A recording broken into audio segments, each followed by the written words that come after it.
해석된 고난이라는 제목으로 하나님 말씀 증거하도록 하겠습니다. 신앙생활이라는 것은 내 뜻에서부터 벗어나서 하나님의 뜻으로 이렇게 옮겨가는 싸움입니다. 그러니까 하나님의 뜻을 찾는 싸움이죠. 그런데 우리는 하나님이 좋은 것 주시는데, 하나님의 뜻은 좋은 것 주시는 건데, 우리는 생각할 때 그렇지 않다고 생각할 때가 되게 많습니다. 그래서 신앙이란 게 뭐냐 하면 합력하여 선을 이룬다. 이게 무슨 얘기입니까? 하나님께서는 내가 원하지 않더라도 가장 좋은 거 주시는 분이다. 이걸 믿는 것입니다. 마태복음 7장 9절을 보면은 그 아들과 아버지 얘기가 나오죠. 그 아들이 떡을 달라 그러는데 돌 줄 아버지가 어디 있느냐? 생선 달라 그러는데 뱀 주는 아버지가 어디 있느냐? 악한 자라도 자식에게 좋은 거 줄 줄 안다. 근데 아버지가 구하는 자에게 좋은 것 안 주시겠느냐? 그러니까 우리가 신뢰를 먼저 해야 됩니다. 하나님이 주시는 건 다 좋은 거다. 근데 우리에겐 두 가지가 있거든요. 그 좋은 것과 내가 원하는 것. 일치되면 되게 좋겠는데 뭐 대부분 일치되는 경우도 많죠. 그런데 내가 모르는 높은 차원의 것은 내가 원하는 것과 좋은 것이 일치 안 할 때가 있거든요. 어렸을 때 뭐 애가 칼 달라 그러면 안 주잖아요. 원하는 거지만 위험하니까. 뭐 이빨 썩는 거 이런 거 안 주잖아요. 왜? 애는 원하는 거지만 궁극적으로 안 좋은 거니까. 그러니까 이 싸움이 우리 가운데 계속 있다라는 것입니다. 그래서 우리가 시간이 지나면서 내가 원하지 않는 것이 생길 때 그거를 우리가 이름을 붙이는 거예요. 고난이라고. 네이밍을 합니다. 고난. 사실 고난 아닌데 좋은 건데. 그래서 우린 그런 뭐 제목들 많이 들어봤죠. 변장된 축복. 그게 고난이라고. 사실 변장된 것도 아닌데 원래 축복이었는데 우리가 이해를 못하니까 고난이라고 부르니까 변장같이 보인다 그런 뜻이겠죠. 하여튼 하나님께서는 무조건 우리에게 좋은 거 주십니다. 그래서 하나님이 주시는 거는 그냥 이렇게 생각하면 돼요. 그냥 좋은 거겠지. 그리고 믿고 따라가면 다 되는데 그게 또 잘 안 되는 사람들이 있지 않습니까? 그러면 이걸 하나님의 시각에서 좀 해석을 해보자라는 거예요. 남의 이야기인데 우리 이야기같이 한번 보자라는 것입니다. 오늘 내용을 보면은 고난은 해석하면 다 풀려버려요. 왜? 좋은 건지 아니까. 고난이 왜 힘든 겁니까? 좋지 않다고 생각하니까 힘든 건데 그게 좋은 거라니까요. 나중에 알게 되는데 지금 모르는 거니까 이거 좀 해석을 좀 하면 좋겠죠. 그래서 도움이 되는 본문이 이런 겁니다. 그러니까 이스라엘과 모세의 고난을 통해서 이게 축복 아니었나? 뭐 이런 식으로 우리도 한번 해석을 해보자. 뭐 그런 뜻이라는 것입니다. 세 가지 오늘 세 파트가 나오죠. 세 가지가 다 의미가 있어요. 첫 번째 내용은 뭐냐? 해석된 고난이 뭐냐? 내 인생 가운데 내가 이름을 붙였어요. 고난이라고. 근데 고난이 온 거는 떠나라 그런 뜻이에요. 떠나라.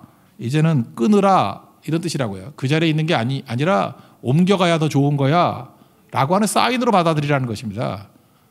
그 신명기 32장 11절에 그 유명한 구절 있죠.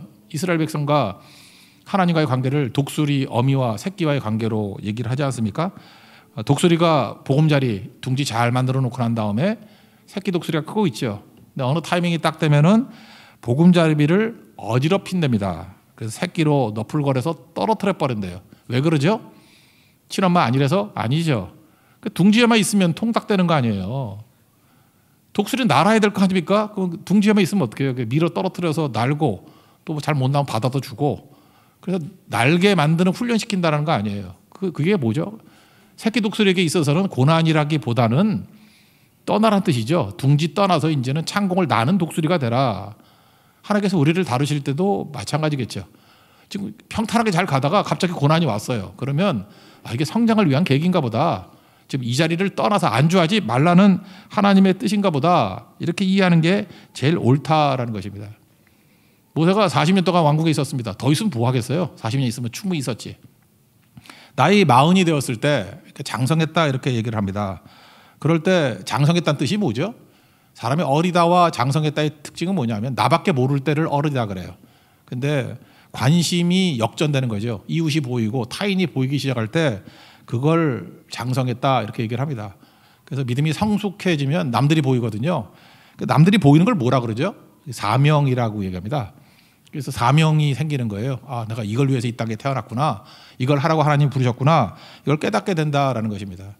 스데반이 설교할 때 해석을 참 잘하는데 사도행전 7장 23절 보니까 나이 40이 되매 모세 얘기입니다. 그 형제 이스라엘 자손을 돌볼 생각이 나더니 그러니까 어른 됐다 그런 얘기죠. 드디어 동족들을 이 백성들을 돌아볼 생각이 났다. 그게 성숙이라는 뜻이라는 것입니다.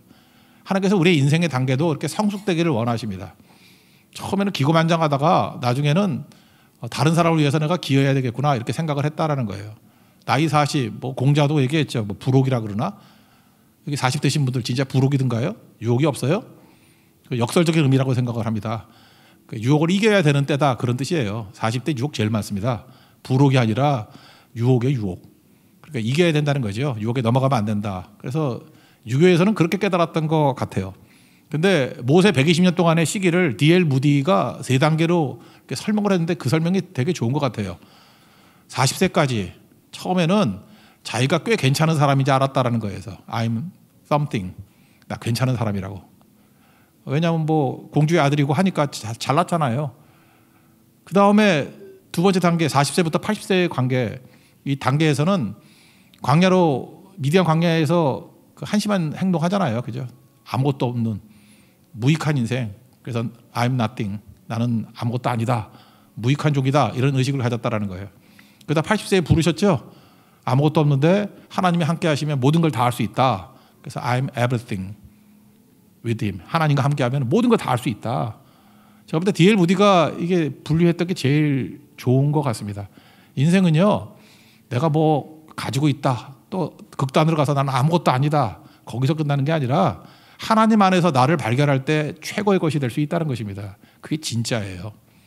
그러니까 자기 자신이 무익하다는 걸 깨닫게 만들기 위한 단계겠죠. 그래서 광야로 가게 되었다. 저는 그것도 의미가 있다고 생각합니다. 하여튼 나이 40이 돼가지고 하나님 의지해야 되는데 자기 힘으로 뭘 해볼라 그랬다라는 것입니다. 그래서 뭘 했죠? 동족들이 싸우고 있을 때, 동족들이 어려움 당하고 있을 때 자기가 가서 대신 싸워준 거죠. 죽여버렸어요. 그죠? 이렇게 애굽 사람 죽여버리고 이제 됐냐? 그리고 또 무서워가지고 뭐 숨겨놨다 그런 얘기가 나오죠. 11절 12절 읽겠습니다. 시작. 모세가 장성한 후에 한 번은 자기 형제들에게 나가서 그들이 고되게 노동하는 것을 보더니 어떤 애굽 사람이 한 히브리 사람을 곧 자기 형제를 치는 것을 본지라 좌우로 살펴 사람이 없음을 보고 그 애굽 사람을 쳐 죽여 모래 속에 감추니라. 그 다음 날입니다. 뭐 자기 딴에 대단한 일을 했다고 생각하는데 일이 꼬이기 시작하는 거죠. 이게 메시지라는 거예요. 여러분도 인생 살다가 보면 인생이 이렇게 꼬일 때가 있죠. 이게 왜 꼬이죠? 떠나라는 뜻이라니까요. 그 히브리 백성들, 자기 동족들이죠. 지들끼리 싸워요. 그래서 좀 화가 났겠죠. 니네들이 지금 지들끼리 싸울 때냐? 그래서 싸우지 마라 그랬더니 두 사람들이 이상하게 나오죠. 네가 뭐 우리 다스리는 자냐? 재판관이냐? 뭐 어제는 뭐 애굽 사람 죽이더니면 이제 우리도 죽일라 그래? 다 알고 있었던 거죠. 원래 다 봐요 누가. 그죠? 탈로났구나 들통났구나 하면서 도망쳤다 그런 얘기입니다. 14절만 읽겠습니다. 시작. 그가 이르되 누가 너를 우리를 다스리는 자와 재판관으로 삼았느냐? 내가 애굽 사람을 죽인 것처럼 나도 죽이려느냐? 모세가 두려워하며 이르되 일이 탈로 되었다. 그리고 미디안 광야로 도망을 쳤습니다. 저는 이게 참 중요하다고 생각해요. 여러분들 우리가 이 땅을 살면서 일이 꼬이고 힘들어진다 할지라도 갈 데가 하나도 없잖아요. 갈 데가 딱 한 군데 있습니다. 어디? 광야. 항상 나를 받아주는 것은 광야예요. 근데 스데반 설교에 하면 광야가 어디입니까? 광야 교회, 교회라고. 그래서 교회는 광야가 돼야 됩니다. 교회는 모든 사람들이 다 도망쳤을 때, 갈 곳 없을 때 받아주는 것이 광야가 돼야 돼요. 그래서 교회조차 사람을 안 받아주면 그거 광야 교회 아닙니다. 그래서 대부분 그렇잖아요. 그 이것저것 하다가 안 되면 교회로 오잖아요. 왜요? 교회가 광야 교회이기 때문에 그렇다는 거예요. 광야로 오셨습니까? 잘하셨습니다. 여기서 여러분들 인물되고 여기서 커가기 시작한다라는 거예요. 결국 왕궁에서 이제 광야 교회죠. 광야로 가게 되었습니다. 받아주게 되었다라는 거죠. 그러니까 이게 무슨 뜻이에요? 왕궁에 더 있으면 안 된다 그런 뜻이죠. 너 이제 하나님 앞에 사명 이루기 위해서는 왕궁 떠나야 돼. 그런 메시지라는 것입니다. 근데 40년 동안 왕궁에 있었습니다. 길들여졌습니다. 떠나는 게 쉬워요? 우리 세상에 40년 동안 있었습니다. 거기서 희노애락 다 겪었어요. 떠나는 게 쉽냐고, 끊어버리는 게 쉽냐고. 잘 안 될 때 이렇게 일이 꼬이기 시작한다는 거예요. 떠남이 아니죠. 사실 새로운 시작인데. 여러분 나이와 관계없이 세상에서부터 떠나와서 하나님 품에 안기고 주의 백성이 되는 그 순간부터가 시작이에요. 빨리 시작하십시오. 다음 주가 부활절이고 하는데 옛사람이 죽고 새 사람이 사는 그런 터닝 포인트가 되는 축복의 주간이 되길 바랍니다. 그때부터 시작이라는 거예요. 아브라함 보세요. 갈대아 우르 선진국 아니에요. 당시에 최고의 문명지 아닙니까? 거기서 작품이 안 나온다니까요. 그러니까 그 얘기는 뭐 고난보다도 메시지였죠. 고난으로 움직인 게 아니라 아까도 얘기했잖아요. 고난이 내가 생각할 때 어려움이라고 생각하는 거지 하나님의 축복이라니까요. 하나님의 뜻이라니까요. 근데 내가 이해를 못하니까 내가 좋아하는 것과 일치 안 하니까 고난이라고 이름 붙였을 뿐이지. 아브라함은 고난 아니고 그냥 말씀 듣고 떠나잖아요. 창세기 12장 1절을 보니까 너의 고향과 친척과 아버지 집을 떠나 내가 내게 지시할 땅으로 가라. 끊어버리잖아요. 떠나잖아요. 그러니까 이게 고난으로 떠나든 말씀으로 떠나든 하여튼 떠나는 게 중요하다는 것입니다. 끊을 때 끊어야 된다는 거예요. 그러니까 내가 생각할 때 고난이 올 때 이거 뭘 끊어야 되지? 뭘 떠나야 되지? 이 생각을 꼭 할 줄 알아야 된다는 것입니다. 호도나무 있죠? 호도나무가 있는데 나무 그 기르는 사람이 그런 얘기를 해요. 그 열매가 잘 익게 되잖아요. 근데 뭐 이게 식물이니까 그렇게 표현하긴 뭐하지만 그래도 자기 나무하고 이렇게 붙어 있었으니까 떨어지기가 섭섭하잖아요. 그래서 끝까지 안 떨어지는 열매가 있대. 호두 중에. 봄이 되면 다 썩어 있대요. 우리 인생도 마찬가지죠. 이렇게 좋은 자리예요. 열매 맺고. 그렇지만 호두는 나무가 될 가능성은 뭐냐면 떨어져야 돼 일단. 떨어지려고 그러면 일단 땅이 무섭겠죠. 아무리 땅이 무서워도 떨어져야 돼요. 떨어지면 그 다음에 어떤 일이 벌어지죠? 떨어졌다고 다 나무 되는 거 아니죠. 땅 속으로도 들어가야 돼. 어떻게 들어가든 누가 밟혀 들어가든 뭐로 들어가든. 그러니까 우리 인생은 떨어지는 경험, 그 다음에 바닥으로 밟히고 그 묻히는 경험. 그 좋아할 사람이 누가 있겠어요? 그래야 나무 되는 거예요. 그러니까 호두의 운명에 있어서 우리가 호두 깨서 먹는 것보다 나무 되는 게 낫잖아요, 그죠? 근데 그 나무 되는 열매는 떨어짐과 묻힘이 있어야 된다는 거예요. 그래야 싹이 나고, 그래야 줄기가 나고, 그래야 성장이 있겠죠. 하나님께서 우리에게 뭐 헛되게 인생 살라고 부르신 게 아니겠죠. 우리에게 성장하게 만들고 울창한 나무 되게 만들기 위해서 우리를 부르셨다라는 것입니다. 그러니까 고난이라고 부르지 말자니까요. 이건 뭐냐? 떠나라는 뜻이야. 떠나라는 뜻. 여기 이제 성장한 부모님들 계시죠? 이제 자녀들 떠나보내기 되게 힘들죠. 왜 정들고 그랬으니까 뭐 애들 뭐 키웠을 거 아니야. 뭐 2, 30년 떠나보내기 힘들고 되게 한 18살만 돼도 이렇게 정신적으로 떠나보내야 되는데 떠나보질 못해요. 40이 돼도 따라오지 못해가지고 그냥 신경 쓰고 막 그런다고요. 근데 잊지 말라고요. 그 부모 품에 있을 때보다 떠났을 때 애들이 훨씬 잘 돼요. 본인만 모르죠. 왜 애들이 저렇게 반푼이가 됐나? 그 부모가 옆에 끼고 있어서 그래. 캥거루맘 뭐 이런 거 있죠. 뭐 치맛바람. 그러니까 애들이 못 커. 노벨상 제일 많이 받은 민족 어딘지 알죠? 뭐 유태인들 뭐 그런 얘기 하잖아요. 뭐 또 조사를 해봤대. 이건 뭐 조크 같기도 하고. 조사를 해봤더니 그 엄마는 별 영향이 없더래. 엄마는 뭐 잘하고 못하고 아무 관계 없대. 노벨상하고. 여자분들은 안심해요. 아버지하고 관계가 있더래. 아버지. 근데 아버지가 뭘 해야 되냐? 50%가 일찍 돌아가셨대. 그러니까 할 일이 하나 없는 거예요. 할 일이 하나도. 그죠? 우리 집 애들이 왜 노벨상을 못 받는지는 알겠어. 그죠? 이게 제가 볼 때 진짜 같기도 하고 조크 같기도 한데 이게 만약 맞다 그러면 무슨 뜻이에요? 뭘 말하고자 하는 얘기인지 아시겠죠? 부모 역량이 적으면 적을수록 애들은 커간다는 거예요. 자, 이제 어렸을 때 얘기하는 거 아니에요. 성숙하고 난 다음에 부모 역량 안에서 작품이 나오는 게 아니라니까요. 하나님 품 안에 있을 때 작품이 나오는 거지. 주께 믿고 나갈 때. 그러니까 고난이라고 할 때 이제 떠나버릴 때가 됐구나. 헤어질 때가 됐구나. 이제는 이게 아쉽지만 달려있으면 썩겠구나. 이 열매가 땅에 떨어져야 되고 묻혀야 되겠구나. 빨리 인정하는 것이 중요하다는 것입니다. 그러면 출발하게 되는 거죠. 여기 개인적으로 육신의 나이가 진짜 40쯤 되셨던 분이 있습니까? 현실의 나이 40의 의미가 뭔지 알아요? 40세가 되놓으면은 새롭게 도전하는 게 잘 안 돼요. 떨어져야 되는데 이때도. 왜 새롭게 도전이 잘 안 되냐 하면은 40살쯤 돼가지고 뭐 새롭게 시작하잖아요. 그럼 다 꼴찌야. 뭘 해도 꼴찌야. 컴퓨터 시작해도 꼴찌, 코딩을 배워도 꼴찌, 탁구 요즘에 치던데 탁구를 해도 꼴찌. 40 넘어서면 다 안 돼요. 그죠? 안 된다고. 10대나 20대는 출발할 때 물론 시작은 다 꼴찌겠지. 근데 젊었을 때는 꼴찌하는 시간이 되게 짧아. 빨리빨리 배우니까. 그죠? 처음에 컴퓨터 꼴찌였는데 뭐 한두 달 지나니까 이젠 중급 이상 돼. 뭐 외국어를 배워도 마찬가지죠. 꼴찌였는데 한 6개월 뭐 얼쩡얼쩡 하다 보면 말해. 어떤 사람은 뭐 일본어 뭐 6년을 해도 안 되고 뭐 이런 사람이 있어요. 우리 집에 있는 사람인데. 하여튼 그래요.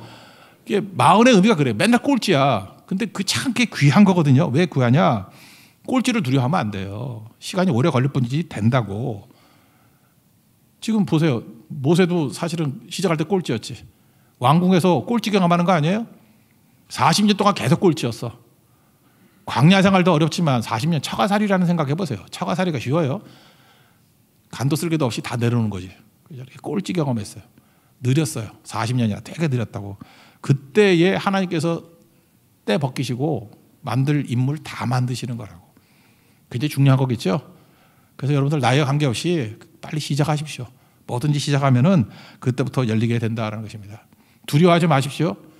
히브리서 11장 보면은 믿음장이잖아요. 24절부터 26절까지 모세에 대해서 이렇게 얘기를 해요. 장성하여 바로의 공주의 아들이라 칭함을 거절하고 40살에 거절하는 거 쉽지 않거든요. 그는 거절했대요. 그리고 하나님 백성과 함께 고난받기를 잠시 죄악의 낙을 누리는 것보다 더 좋아하고 그게 모세였다라는 거예요. 그러니까 모세는 무슨 얘기예요? 출발하기 참 힘든 나이에 그는 거절하고 출발하는 사람이었다. 여러분 고난이 왔을 때 이 메시지를 받아들이십시오. 지금 떠나고 출발해야 될 때구나. 끊고 출발해야 될 때구나. 그러면 그것이 여러분이 축복이 될 것입니다. 여러분 인생이 완전히 바뀌는 능력의 시간이 될 것입니다. 그런 축복을 누리는 믿음의 종 되기를 축원합니다. 두 번째 얘기는 이제 해석된 고난이 뭐냐? 주어진 오늘을 살라는 거예요. 이제는 광야 생활 40년을 한번 봅시다. 먼저 우리 인생 가운데 슬럼프가 오고 우울감이 오고 우울감 다음이 무력감인가? 우울증 다음이 무력감일 거예요. 쉽지 않습니다. 우리 인생 사는 게 다 쉽지 않아요. 다 머리 아프고 약 먹고 싶고 다 그렇다고요. 그렇게 널브러져 있으면 되냐는 거예요. 아니죠. 지금 모세도 그렇잖아요. 왕궁에 있다가 왕자로 살다가 미디안 광야로 가면 이제 하늘에 있다 떨어진 거 아닙니까? 그 죽고 싶겠죠. 그때에 모세가 이 40년의 바닥 생활을 어떻게 극복해 가냐를 보자는 거예요. 낙담한 게 아니라 널브러져 있는 게 아니라 오늘 주어진 오늘에 충실했다 그런 겁니다. 오늘 주어진 날에 충실했다. 그러니까 오늘 헛되게 살지 않고 제대로 살았다는 거예요. 여기서 모세가 했던 일은 뭐냐면 지 주제에 도와요. 남 돕는 일부터 하는 거라고. 이게 처음부터 힘들지 모르지만 돕는 일부터 시작해야 된다는 것입니다. 뭐 작은 일 도움이죠. 갔더니 여기도 나쁜 놈들이 많았는가 봐. 일단 내가 볼 때 그 모세 장인도 별로 좋은 사람은 아니야. 그 딸한테 무슨 일을 많이 시키나? 이렇게 짐승 양떼 먹이라고 물 길러와 뭐 이런 거 시켰다라는 거예요. 그것도 힘든 일이지만 또 거기 있는 남자놈들이 나쁜 놈들이네. 쫓아냈대. 우리가 먼저야 새치기 했다 뭐 그런 뜻 아니에요? 그때 모세가 그 여자를 도와줬죠. 나중에 아내가 되는 시보라인데 도와줬다고. 그 얘기를 보시죠. 16절 17절입니다. 시작. 미디안 제사장에게 7딸이 있었더니 그들이 와서 물을 길어 구유에 채우고 그들의 아버지의 양떼에게 먹이려 하는데 목자들이 와서 그들을 쫓는지라 모세가 일어나 그들을 도와 그 양떼에게 먹이니라. 이렇게 도와줬다라는 것입니다. 그러니까 여러분들 내가 이렇게 널브러져 있고 힘들 때에도 뭐부터 해야 되냐 하면은 나보다 더 힘든 사람이 있다니까. 보이면 돕는 일부터 하십시오. 도우면 길이 열려요. 이 바닥에서 어떻게 이게 길이 열리기 시작했냐면은 도울 때부터 길이 열렸다고. 다윗도 똑같은 체험했죠. 아둘람굴에 있다가 400명이었습니다. 그 가다 보니까 원래 왕이 도와야 되는데 그 일라 백성이 블레셋의 공격을 당하고 있대. 도와주죠. 그랬더니 어떤 일이 벌어져요. 그 군사가 더 늘죠. 600명으로 늘고 명성도 올라가고 이때부터 다윗이 어려움에서 벗어나기 시작한다고. 그러니까 아둘람굴에 숨어만 있었으면 400명이었어요. 도와주다가 세력이 커지고 그때부터 풀리기 시작한다고요. 여러분 제가 압니다. 뭐 힘들고 무력감에 빠져 있고 뭐 그럴 수 있죠. 힘이 하나도 없어요. 그렇지만 주변을 보면 그래도 내가 도울 게 있어. 거기서부터 풀어나기 시작합시오. 그럼 이게 풀리기 시작한다라는 거예요. 그럼 그때부터 다 해결이 되기 시작하죠. 성격적으로는 뭐 깔끔한 사람은요. 근원부터 풀려고 그럴 때가 많이 있어. 여기 지금 20대들 보면 이제 시험 공부하고 뭐 이럴 때 경험은 기억나시죠? 보면은 저도 옛날에 그랬던 적이 있는 것 같아요. 뭐 한 번은 어디 뭐 훈련 받으러 가가지고 학교 수업을 빠진 적이 있어. 빠진 적이 있었는데 제 실패도 한번 얘기하는 거예요. 그때 그 생물 시간이었거든. 생물 진짜 하기 싫었는데 하여튼 제가 없는 사이에 한 50페이지쯤 진도가 나가버렸어. 그때 제가 이 얘기를 미리 알았으면 좋았는데 그 다음에 생물 선생님이 뭐 설명을 해주는데 잘 이해가 안 되는 거야. 그래서 선생님은 강의하라 그러고 나는 혼자 빠진 부분을 혼자 독학을 했다고. 공부를 하면은 또 앞으로 가버리고, 공부를 하면 앞으로 가버리고. 그래서 생물은 진짜 내 인생에 안 맞아. 그리고 생물 포기하고 뭐 화학 선택하고 그랬던 것 같아요. 사실 생물 했으면 더 쉬웠는데 어려운 거 했죠. 뭐 그런 식으로. 근데 나중에 보니까 그렇게 하는 게 아니더라고, 인생은. 예를 들어서 내가 50페이지를 빼먹고 100페이지 넘어갔어요. 그럼 지금 가르치고 있는 그 내용을 공부를 해야 돼요. 같이 공부를 해야 돼. 그러니까 지금 현재를 공부를 해야 된다고. 쭉 가다가 이제 시간이 남을 때가 있잖아요. 주말 같은 때. 그때 이제 보충을 해주는 식으로. 인생은 그렇게 살아야 되거든요. 근데 보면 실패하는 인생들을 보면 너무 깔끔해서 그래. 나 앞부분에 뻥 뚫렸으니까 지금은 포기하고 앞에 거 하고 올 거예요. 세상은 계속 도망가고 있어요. 인생 그렇게 하는 거 아니에요. 고등학교 1학년이면 고등학교 1학년 거 집중해야 돼. 뭐 중학교 거 내려가서 다시 공부하는 거 아니고. 물론 부족함이 있으면 고1 거 하다가 이제 중학교 거 부족한 부분을 채워나가는 그 보충식으로 해야 되는 건데 그게 아니면 안 되는 거죠. 근데 시험만 이런 게 아니라 인생도 그렇게 사는 사람이 있어요. 맨날 원점으로 내려가서 거기서부터 하겠대. 아니에요. 오늘 살아야 돼. 오늘. 과거는 다 잊어버려요. 그죠? 오늘 잘 살고 과거의 부족한 부분들을 이제 더 열심히 살면서 나중에 보충해 나가는 식으로 살아야 되는 거지. 그거 회복한다고 하면 더 망가지게 될 수밖에 없다는 것입니다. 지금 모세는 그렇게 안 살았어요. 그죠? 뭐 과거 회한에 빠져가지고 정리하고 그러지 않고 그냥 오늘에 충성하고 살았다라는 것입니다. 되게 중요한 거죠. 남 돕는 일. 그냥 하는 거예요. 이런 게 이제 일상에서 해결될 게 뭐냐면 제가 볼 때 두 가지가 더 있는데 하나는 운동이고 하나는 공부인 것 같아. 여러 가지 실패했습니까? 그럼 어디서부터 시작해야 되느냐? 실패하면 힘이 하나도 없잖아요. 여기서 여러분들 지금 거의 번아웃 된 분들이 있습니까? 운동부터 시작하십시오. 특별히 여자분은 잘 모르겠지만 남자들은 그런 것 같아. 건강해지기 시작하고 이렇게 뭐 다리에 알통백이고 그 다음에 저같이 자전거 타면서 그 다음에 이렇게 가슴팍이 두꺼워져요. 운동하면 가슴이 두꺼워진다고 메시같이 땅따래져. 마라도나 같이 단단해져. 그러면 남자들은 이렇게 부딪히면 나가 떨어지면 안 돼. 절대 안 나가 떨어져. 바디 체계도 절대 안 나가 떨어져. 그러면 자신감이 생겨. 누가 오면 안 피해. 부딪히려고 그러지. 그 축구를 해도 이게 나가 떨어지는 보면 그때부터 천국을 경험해. 이거 웬일이지? 나가 떨어지네. 체력부터 해요. 운동부터 시작해야 된다고. 그러면 의욕이 생겨요. 기도할 마음도 생기고 성경 볼 마음도 생기고 영적으로 부르짖을 마음도 생긴다라는 것입니다. 이게 참 중요한 거예요. 근데 실패하는 사람들 보면 절대로 집을 안 나가. 운동 절대 안 해. 그래서 육도 죽고 영도 죽고 정신도 죽고 다 죽어버린다고. 운동부터 시작하십시오. 돕는 일, 그 다음에 운동, 또 하나가 뭐냐? 공부예요. 뭐 하나 깊이 공부해 보십시오. 그때부터 풀리기 시작한다라는 거예요. 저는 지금 모세 예를 들고 있는데 모세가 하나님 앞에서 참 지혜로웠던 것 같아요. 남 돕는 일, 그죠? 그 다음에 거기서 결혼도 하잖아요. 애들 키우고. 그러면서 했던 일이 뭐죠? 그 양친다는 게 뭐 운동하는 거 아니에요. 열심히 일하고. 또 뭘 했겠어요? 공부하고. 그래서 사람이 간 곳만큼 간다 그러잖아요. 광야 여기저기 돌아다니면서 광야의 내용들을 빠삭하게 다 알았어. 그래서 나중에 이스라엘 백성들을 광야로 40년 동안 이끌 때 모세만한 지도자가 없는 거죠. 그래서 누가 그런 얘기 하잖아요. 사람이 자기 가본만큼 이끌 수 있다고. 모세는 광야를 잘 알잖아요. 광야까지 이끈 거예요. 여호수아는 정탐꾼으로 가나안 땅 들어갔었죠. 그러니까 가나안까지 이끌 수 있다고. 참 되게 중요한 거거든요. 하나님께서 우리를 뺑뺑이 돌리는 게 아니고 이거 공부하라는 뜻이에요. 그죠?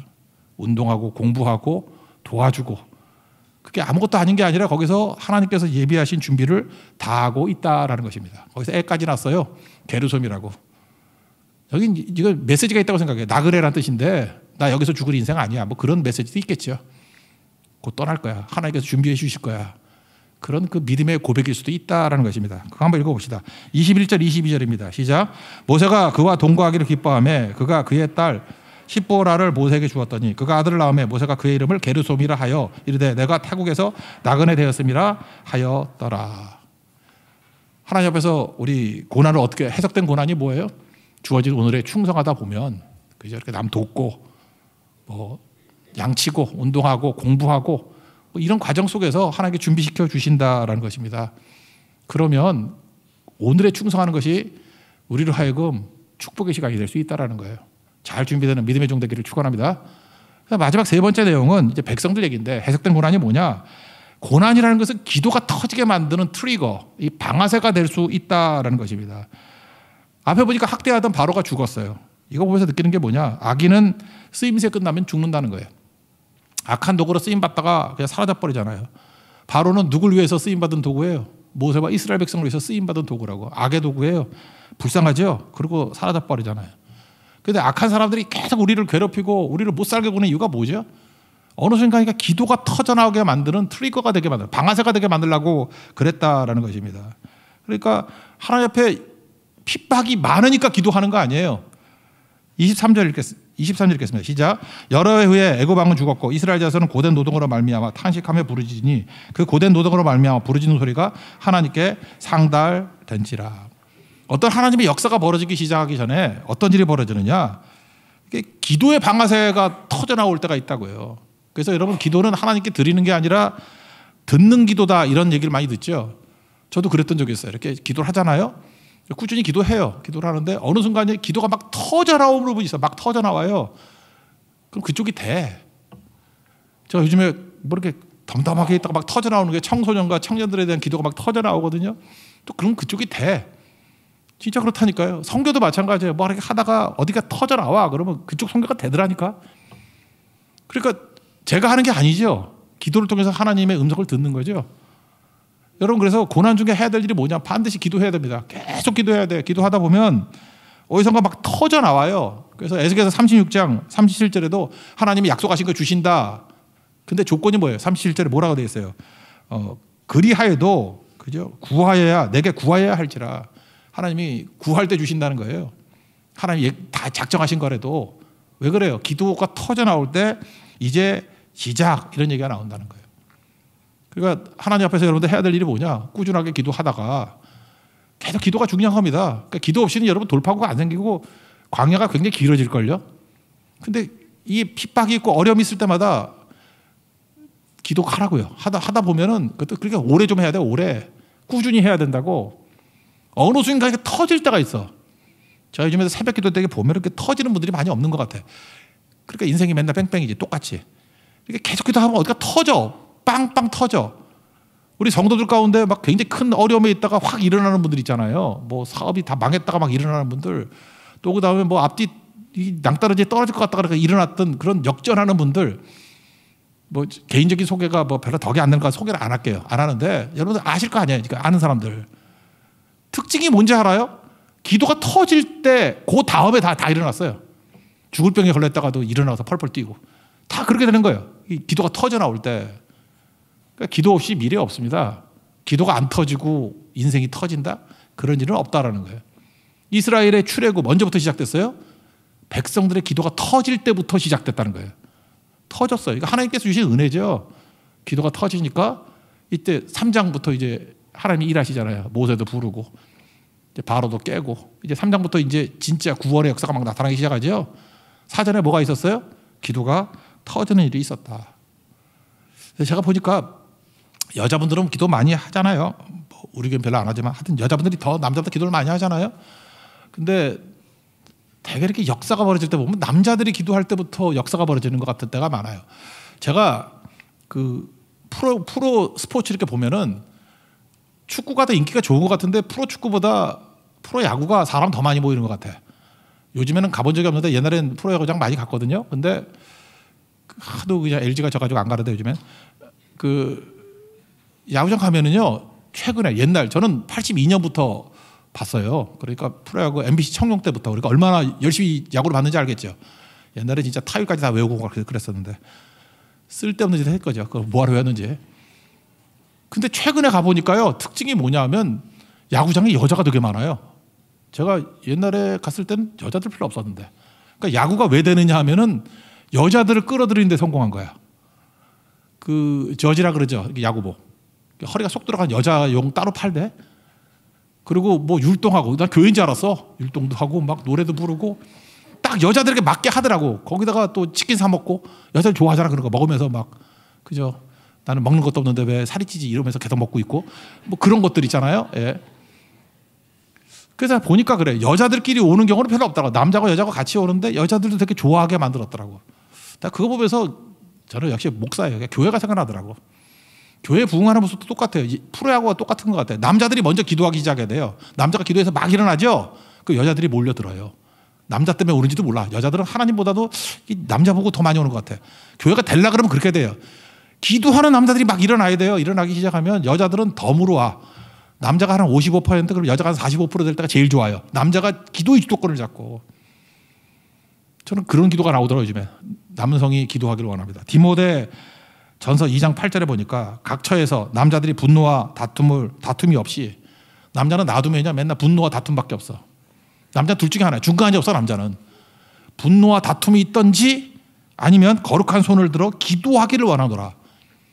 남자가 기도하면, 거룩한 손을 들고 기도하면 분노와 다툼이 사라지고, 거룩한 손을 들고 기도가 없으면 집에서 뻔해. 맨날 분노와 다툼밖에 없어. 그게 남자예요. 부흥은 어디서 일어나요? 기도하는 남자, 손을 들고 기도하는 남자로부터 일어나게 되더라. 여기 보면 이제 기도하는 운동들이 막 벌어지기 시작한다고요. 터져나오는 기도. 고난이 오셨습니까? 특별히 남자분들 좌절하고 낙심하고, 남자가 여자보다 좌절 더 빨리 해요. 거룩한 손을 들고 기도하십시오. 그럼 하나님께서 그걸 통해서, 터져나오는 기도를 통해서 놀라운 일들을 이루실 것입니다. 하나님이 일하시는 방법이라는 거예요. 한번 상상을 해봅시다. 만약에 모세에게 기도가 없었다 그러면 뭐죠? 모세에게 기도가 없었다 그러면 그냥 늙은 할아버지 아니야? 여러분, 기도 없으면, 지금 여기 남자분들 연세 드셨는데 기도가 없어. 그럼 그냥 할아버지예요. 아무 의미 없어. 만약에 엘리야에게 기도가 없었다 그러면 그냥 힘없는 시골 아저씨야. 나는 우리 교회 모세가 나오기를 원하고 엘리야가 나오기를 원합니다. 기도가 있어야 돼요. 기도 없으면 그냥 할아버지야. 아저씨야. 배 나온 아저씨라고. 그런 한심한 모습이 아니라 모든 원천은 기도에 있다. 잊지 마십시오. 남들에게 관심 갖지 말고, 우리 잠깐만 내가 중심이라서 잠깐만 이해 납득 공감하려고 그래. 잠깐만 나를 납득시키려고 그러지 말고, 아까 얘기했잖아요. 우리 납득이 안 되니까 고난이라고 부른다고. 고난이 아니라 하나님께서 나의 길을 이끌어 가시는 방법인데 이해를 못하니까 고난이라고 부른다고요. 잠깐만 해석하려고 그러지 말고, 뭐 이렇게 이해 납득 공감하려고 그러지 말고 그냥 기도하면서 순종하며 따라가십시오. 그럼 승리해요. 어떤 집에서 그랬다 그러잖아요. 어떤 뚱뚱한 엄마가 이렇게 맨날 체중 재잖아, 몸무게 재는데 그 배에 힘을 주고 재더래. 그때 딸이 한심해 보여서, 엄마 힘 준다고 체중이 줄어? 근데 그 딸이 그 못된 녀석이야. 엄마가 그러더래요. 배에 힘 안 주면 숫자가 안 보여 그러더래. 그러니까 알지도 못하면서 잠깐만 그러지 말라고. 다 사연이 있는 거라. 사연이. 엄마가 뭐 깡통이야? 힘 준다고 몸무게가 줄어드나? 알아요. 근데 배에 힘 안 주면 안 보이잖아. 입 다물고 다 사정이 있는 거예요. 왜 저러는지. 여러분, 남의 아픔을 알아? 입 다물고. 여자분들은 입 다물고 기도하기를 원하노라.